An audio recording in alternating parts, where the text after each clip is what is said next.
হরে কৃষ্ণ। তো আশা করি সকলে ভালো আছেন। আজ আমরা শ্রী নিত্যানন্দ লীলামৃতের তৃতীয় পর্বে এসে উপস্থিত হয়েছি। তা আজকে আপনাদের শ্রবণ করাতে চলেছি খুব খুব খুব মজাদার লীলা, নিত্যানন্দ প্রভু এবং মালিনী দেবীর লীলা। মালিনী দেবী হচ্ছেন শিবাস ঠাকুরের পত্নী। নিত্যানন্দ প্রভু যখন নবদ্বীপ ধামে উপস্থিত হয়েছেন তখন কাদের বাড়িতে ছিলেন? শিবাস ঠাকুরের বাড়িতে, অর্থাৎ মালিনী মাতার গৃহে।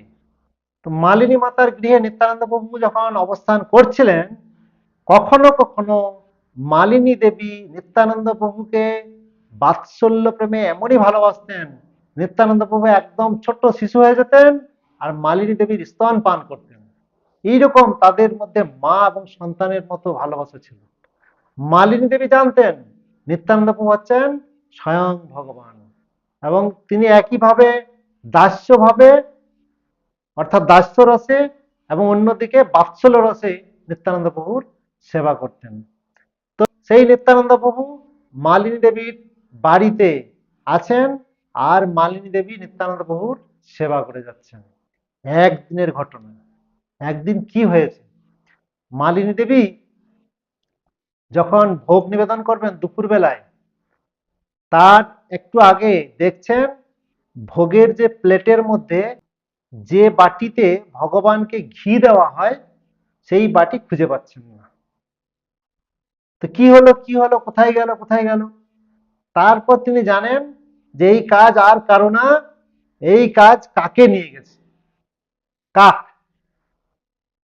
তো তখন মনের দুঃখে, যে কি হলো, মনের দুঃখে মালিনী দেবী চিন্তাগ্রস্ত হয়ে চোখ দিয়ে তার জল পড়ছে আর কান্না করছে যে ভগবানের বাটি কাকে নিয়ে চলে গেল। তাহলে এখন আমি তো বড় অপরাধী, কি হবে এখন?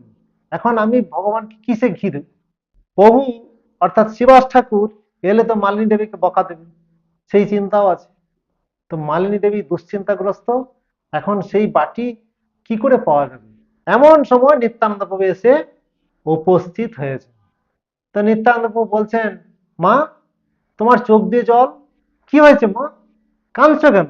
তখন মালিনী দেবী বলছেন, মালিনী বলে শুনো শ্রীপাদ গোসাই, ঘৃতপাত্র কাকে লয় গেল কোন ঠায়। নিত্যানন্দ বলে মাতা চিন্তা পরিহর, আমি দিব বাটি তুমি ক্রন্দন সম্বর। তো নিত্যানন্দ প্রভুকে যখন মালিনী দেবী বলছেন, দেখো নিত্যানন্দ, এই যে ভগবানকে ভোগ লাগানোর যে ঘিয়ের বাটি সেটি কাকে নিয়ে চলে গেছে। তখন নিত্যানন্দ প্রভু বলছেন, মা তুমি চিন্তা করবে না, তুমি চিন্তা দূর করো, আমি সেই বাটি এনে দিচ্ছি, দেখছি সেই বাটি কোথায় আছে। কাকপতি হাসি প্রভু বলয় বচন, ওহে কাক ঝাট বাটি আনো হয় এখন। কাকপতি হাসি প্রভু বলয় বচন, ওহে কাক ঝাট বাটি আনো হয় এখন। সবার হৃদয়ে নিত্যানন্দের বসতি, তার আজ্ঞা লঙ্ঘিবে কাহার শকতি। এই কথা মালিনী দেবীকে বলে নিত্যানন্দ প্রভু কাককে বলছে যে কাক, তুমি নাকি মায়ের বাটি নিয়ে গেছো, যাও তুমি তাড়াতাড়ি সে বাটি নিয়ে এসো। তো বৃন্দাবন দাস ঠাকুর লিখছেন যে এই যে নিত্যানন্দ প্রভু, তিনি তো সাধারণ ব্যক্তি নন, তিনি হচ্ছেন স্বয়ং বলরাম। তো এই বলরাম প্রত্যেক ব্যক্তির হৃদয়ে বসে রয়েছেন, শুধু ব্যক্তির না, প্রতিটি জীবের হৃদয়ে রয়েছেন, সেই কাকের হৃদয়ে বসে আছেন। তো এই বলরাম যদি কাউকে আদেশ করে বা নিত্যানন্দ প্রভু যদি কাউকে আদেশ করে, সে আদেশ লঙ্ঘন করবে কার শক্তি আছে? শুনিয়া প্রভুর আজ্ঞা কাক উড়ি যায়, শোকাকুলি মালিনী কাকের দিকে চায়। তো যখন কাককে নিত্যানন্দ প্রভু আদেশ করলেন, যাও তুমি নিয়ে এসো তাড়াতাড়ি বাটি, তো তখন মালিনী দেবী দেখছে, আরে কি বলছে, কাকের সাথে কথা বলছে। তো মালিনী দেবী তাকিয়ে আছেন কাকটার দিকে, আর দেখলো যে কাক উড়ে চলে গেল। ক্ষণেকে উড়িয়া কাক অদৃশ্য হইল, বাটি মুখে করি পুনঃ সেইখানে আইল। তো কিছুক্ষণ পরে মালিনী দেবী দেখছেন যে সেই কাকটি বাটি মুখে করে আবার সেইখানে উপস্থিত হয়েছে। আনিয়া থুইল বাটি মালিনীর স্থানে, নিত্যানন্দ প্রভাব মালিনী ভালো জানে। এইভাবে নিত্যানন্দ প্রভুর নির্দেশে সেই কাক উড়ে গিয়ে সে যেখানে বাটিটা রেখেছিল সেখান থেকে আবার এনে মালিনী দেবীর কাছে সে বাটি রিটার্ন দিয়ে দিল। তো এই যে নিত্যানন্দ প্রভু হচ্ছেন স্বয়ং ভগবান, স্বয়ং বলরাম, এটা কিন্তু মালিনী দেবী খুব ভালো জানেন।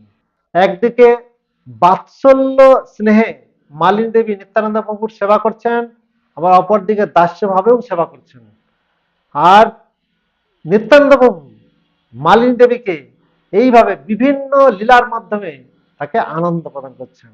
এভাবে ভক্ত এবং ভগবান উভয় আনন্দ পাচ্ছেন, আর এই লীলা শ্রবণ করে আমরাও আনন্দ পাচ্ছি। জয় নিত্যানন্দ প্রভু কি জয়।